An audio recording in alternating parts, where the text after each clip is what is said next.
Firstly, go check out Knights of the Alternate Table's video for crucial background on the Fourth Crusade and part 1 to this video.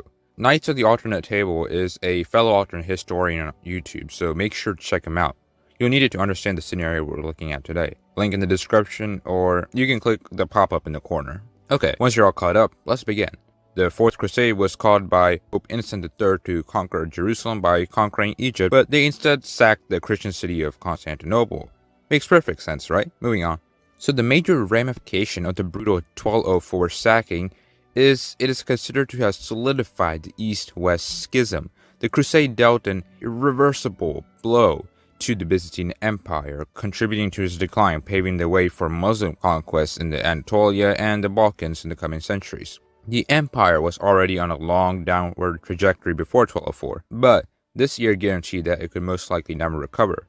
Knights of the Alternate Table has a really nice explanation of the lead up to our current situation, a strong and resurgent Byzantine Empire with potentially failing and weak leadership. So the whole reason the French Crusaders had to sack Constantinople during the Fourth Crusade was because they couldn't pay the Venetians who had transported them for the princely sum of 85,000 marks. So like any good citizen who cannot pay for their Uber ride, they brutally sacked Constantinople, essentially the strongest bulwark of Christianity in the East, against the Muslim hordes.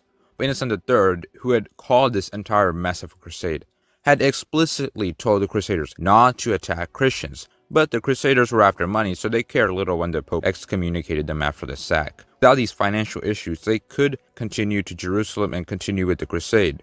With more French participants in the crusade, they could most likely raise more funds and pay the Venetians. So what if the sack never happened? What if instead of being diverted to Constantinople, the Crusaders continued straight to Jerusalem? Now the Fourth Crusade marked the beginning of the end of the Byzantine Empire, or the Eastern Roman Empire, however you call it. The city was sacked, population declined, and so did the wealth of the city. I'm going to work off of this map by Knights of the Alternate Table, with the Byzantines firmly anchored in the Balkans and haven't retaken their crucial Anatolian heartland. This heartland is extremely important. It provided massive amounts of farmland which Byzantine soldiers could use to retire and farm.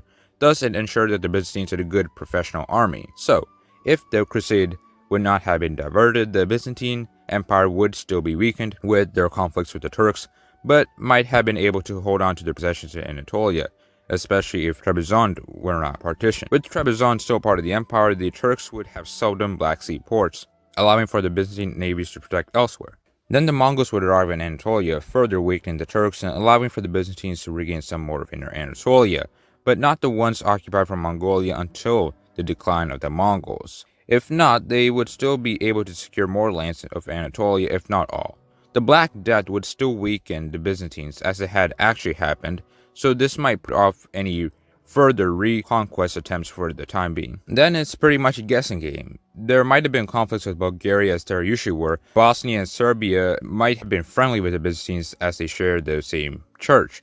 The Balkans would be safe from Ottoman invasion, meaning modern conflicts about religion in the region would be non-existent, and the Balkan nations would probably remain sovereign unless Austria wanted to expand into that region. Just to emphasize here, the Byzantines were suffering bad leadership and were under strain even before their sack. They would need extremely competent and exceptional leaders to hold the empire together without any succession struggles as well. So what about the Crusaders themselves? In terms of the Crusade, it would have been more successful as they would have had their original 20,000 troops plus the ones from Byzantium, including the permanent 500 troops to protect Jerusalem. And for this alternate scenario, we're also assuming that more French Crusaders come, so this would further increase the odds of the Crusaders winning. So they might have captured the Holy Lands, might have not, but for the sake of this timeline, let's assume that it was successful and the Crusader states were set up all along Egypt and the Holy Land. But it wouldn't further the Great Schism that would prevent further cooperation between the East and the West churches, making further crusades more successful if there were going to be any more. The Great Schism might have even been mended, as there were two councils after the Fourth Crusade that had this goal in mind. This time, however, it would be with a representative of Constantinople, and the Greeks would more likely accept, because many of them would rather be conquered by the Ottomans than fall under the Western Church after the sacking of Constantinople. We might see the Crusader states of Antioch, Tripoli, and Jerusalem survive for quite a while, especially since the Muslims were weakened by the Mongols. The Crusader states would most likely last, especially if the Byzantines maintained them as buffer states between themselves and potential Muslim states such as the Persians. The Muslims of the Ayyubid dynasty during this time were not cohesive during prolonged campaigns, and it was difficult for them to maintain a coalition. If the Crusaders had a single brain cell, they would have fought the Muslims without weakening their only Christian allies in the region. The Byzantines may exert soft power over their holdings in Africa, the most precious of which would be Alexandria in the Middle East, Antioch, and also Jerusalem, as these were the seats of the patriarchs in the Pentarchy in Orthodox religion. This relatively stable arrangement would further help ease tensions between Catholics and Orthodox Christians. However, the Renaissance might not have happened in the form we know it, as it was fueled partially by Greeks fleeing the Ottomans to mostly Italy, which saw a revival of Greek and Roman ideas and art. Venice might not be the wealthy powerhouse it was in our timeline, since it slipped into the power vacuum left by the decline of the Byzantine. Some works might have been lost as the Muslims were responsible for saving them, but that was not the only reason for the Renaissance. The immense wealth of the Italian city-states were arguably another major one, so the Renaissance would most likely still happen. Now, the center of the Islamic world would shift to India and Persia, away from the Middle East. Since Crusaders and relatively friendly Orthodox Byzantines would control the trade routes to Orient India, we could see a delayed desire of Europeans to explore and find another route to India. However, also recall that the age of discovery was spearheaded in the beginning almost entirely by the Portuguese. And Portugal is a maritime country on the other end of the traditional spice route, and were the foremost navigators in Europe for a couple centuries because they were trying to edge their way into that market. They got really good at mounting naval expeditions and profited immensely from their circumnavigation of Africa and the trade posts they established around the Indian Ocean. And North Africa would be a bit weaker and more susceptible to European conquest, as the Barbary states were protectorates of the Ottomans, which would not exist, meaning that North Africa might have fallen to Europeans earlier and maybe become Christian as they were in the early 600s. Now fast forward to the 1600s, to the Protestant Reformation, if it would ever happen. Perhaps the movement would be subtly supported by the Orthodox Byzantines to break the Catholic hegemony on Western Europe, but without the whole idea that the Turks were God's punishment on the church. This still probably leads to the 30 Years' War, which may or may not lead to the participation of the Byzantines as the Turks have had. They might either join the Catholics or the Protestants, depending on the relations with the church and whether or not the Great Schism might be mended. So religious Europe might look differently. If the Byzantines were strong and on the side of the Catholics, the Holy Roman Empire would be more stable and perhaps still around. Decided with the Protestants, the Holy Roman Empire would be weaker, as it happened in real life, except a lot more weak. So, essentially, non-existent. However, the latter would probably not be the case, since they would still likely need friendly relations with the Western Catholic Church so they can focus on securing Anatolia. On to the Crimean Khanate and Crimea.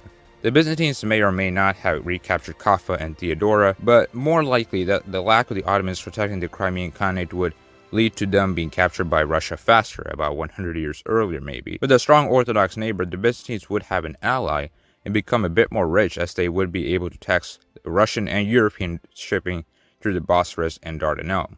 With Russia, the Byzantines would be able to retake Anatolia, as the Russians would advance through the Caucasus and maybe into Persia, as the Russians have fought with Persia to take Persian Caspian seacoast.